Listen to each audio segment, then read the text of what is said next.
Esse então foi mais um Formiga na Tela, falamos aí de narrativas não lineares e dessa vez a pauta é cinema. Estamos de volta aí com mais um Formiga na Tela e vamos falar de narrativas lineares. E aí pessoal, não lineares no cinema, tudo bem? Lineares, não lineares, lineares, não... Para com essa porra aí!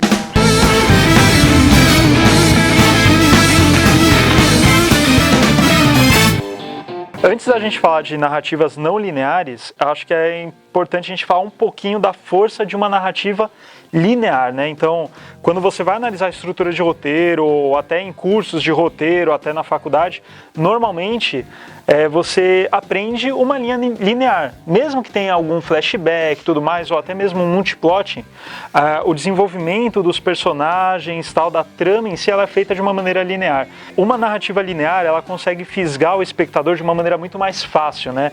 O personagem é apresentado no seu mundo comum, aí depois tem alguma coisa que faz ele sair, é uma circunstância atenuante, que faz ele sair desse mundo, inicia uma jornada, é algo que você relaciona com a sua vida muito facilmente, né, em termos de dificuldades, e também tem o lance da catarse final, né? Quando você tem uma jornada muito clara, com início, meio e fim, é muito mais fácil você gerar um momento catártico do fim, né? Aquele momento que você se emociona o máximo possível, tal. Quando você já pega essa coisa e troca a linearidade, por exemplo, pega o final e bota no começo, você não consegue gerar a catarse no começo, porque você não teve aquela empatia, não gerou aquela ligação emocional. E o que você vai fazer do início da cronologia para, então... Sim. É uma coisa muito mais complicada. A empatia com o personagem é muito mais complicado.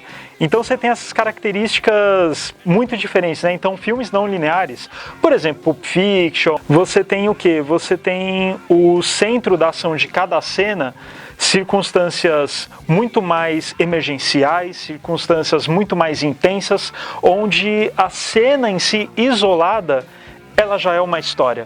A gente tem, algum primeiro exemplo disso em 29 com Cão Andaluz, né, do Salvador Dalí e do Buñuel. Não, eu concordo com você, assim, a narrativa linear, né, quando a gente vê um filme, é muito mais fácil a gente absorver, né, então...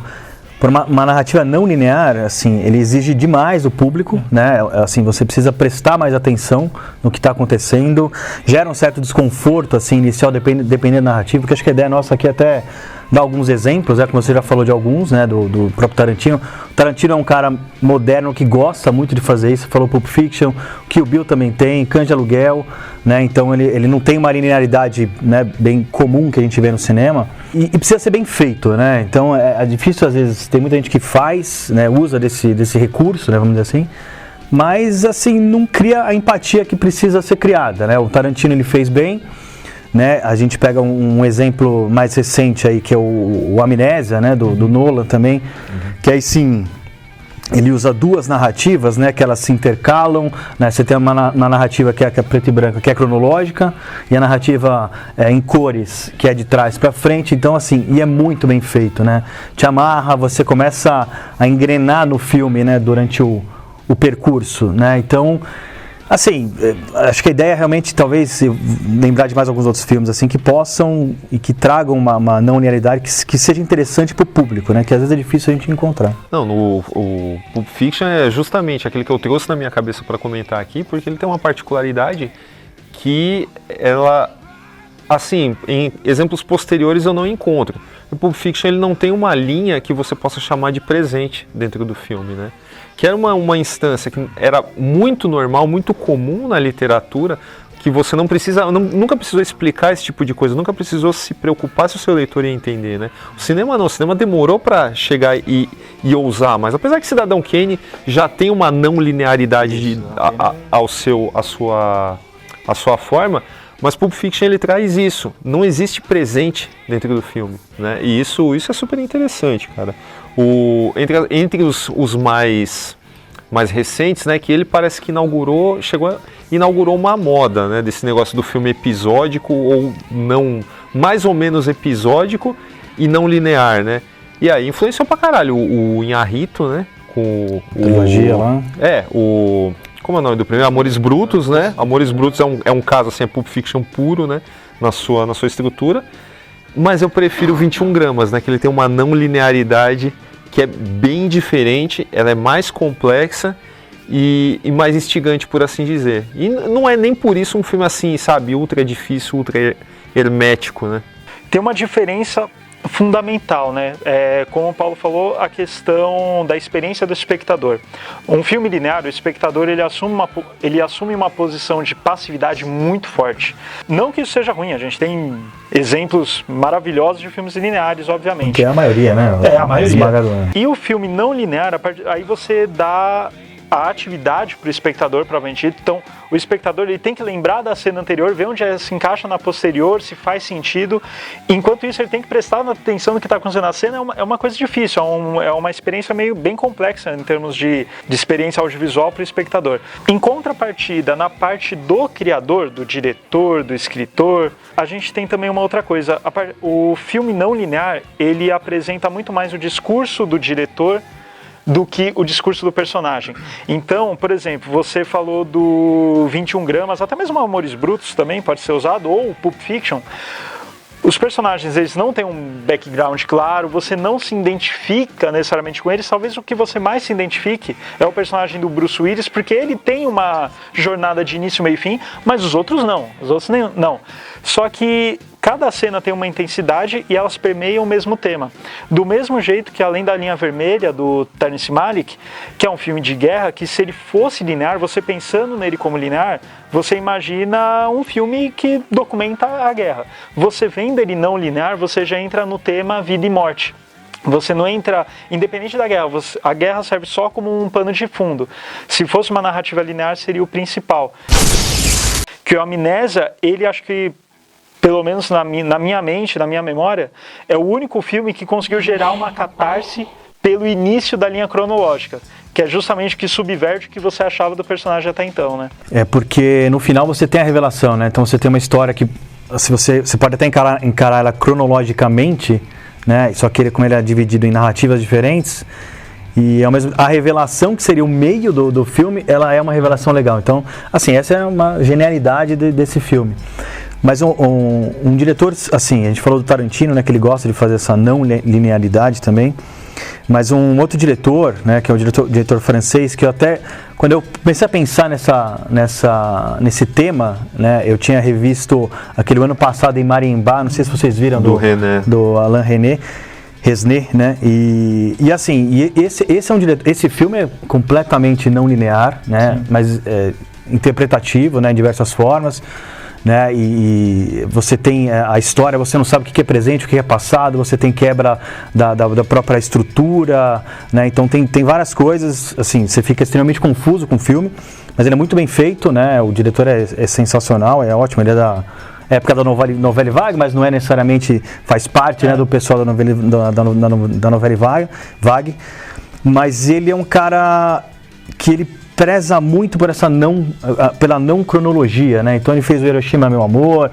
Medos Privados em Lugares Públicos, esse exemplo o ano passado em Marimbá, e ele mesmo já declarou assim que ele gosta da não cronologia, né? E ele faz bem, né? É um cara que faz bem. Então é isso que a gente falou, né? O cara vai fazer um filme desse, uma narrativa dessa, precisa ser bem feita e tem que ter de alguma forma uma catarse, alguma coisa que seja interessante para o público também, né, ficar justamente por isso que é difícil achar exemplos de filmes não lineares de diretores não autores, entre aspas, por assim dizer, né? Então, quase não tem. Dificilmente você pega...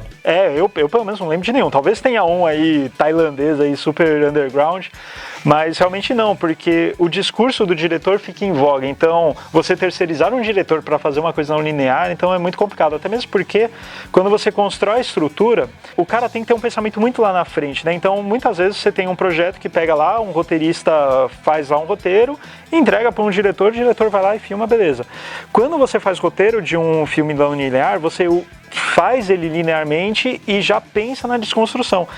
Voltando ao Amnésia, tem um extra do DVD que é para você ver o filme na cronologia. É uma coisa interessante para você ver como estudo, que é um filme muito sem graça na cronologia. Mas, é assim, então, ou seja, quando o cara fez o roteiro, ele não fez um roteiro normal e depois desmontou na montagem. Não, ele já fez um roteiro pensando na montagem final.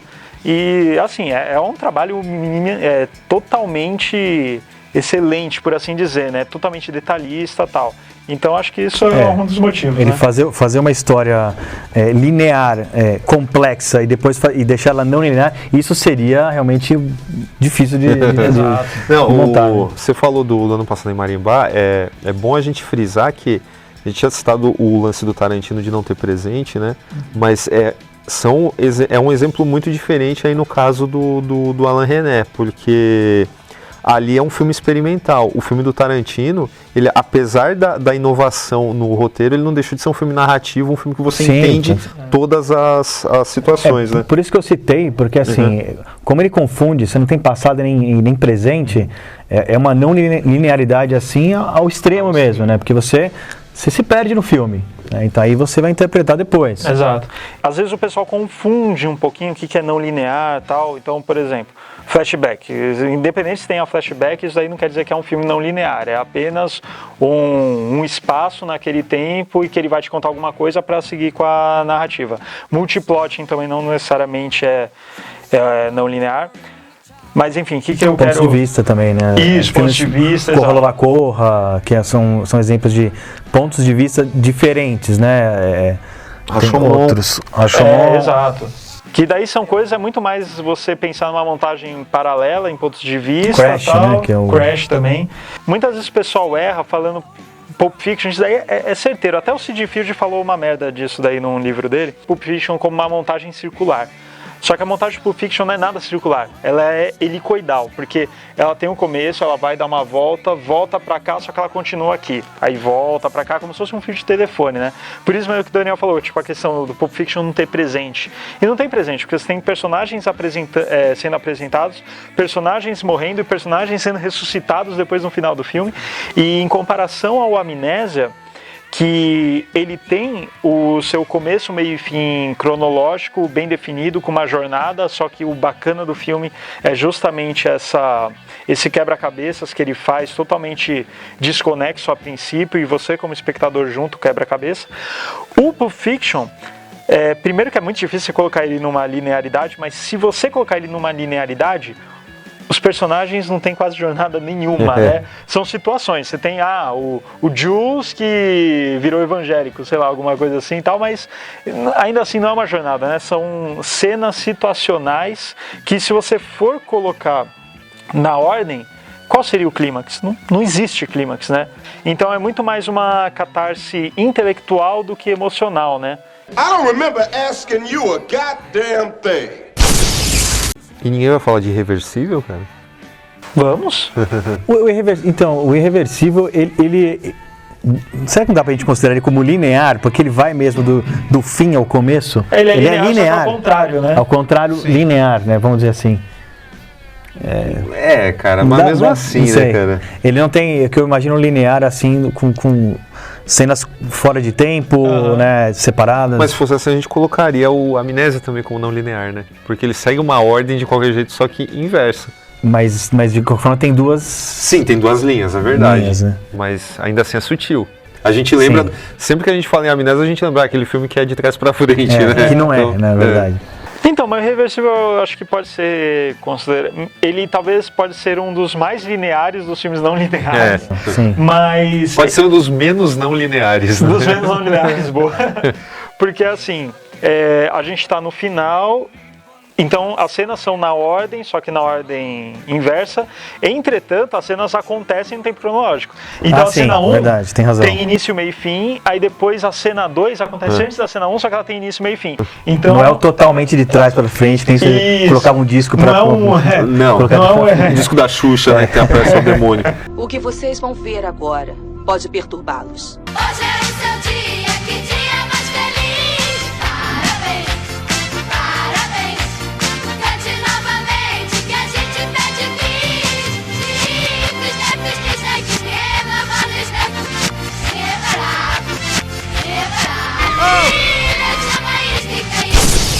Não esqueça de curtir e compartilhar esse vídeo, inscreva-se no nosso canal clicando nessa formiguinha que está aparecendo aqui na cabeça do Paulo, ative o sininho para receber notificações toda vez que um vídeo novo for publicado, acesse nosso site formiguaelétrica.com.br, deixa aqui nos comentários exemplos de filmes não lineares que vocês gostam. É isso, até semana que vem.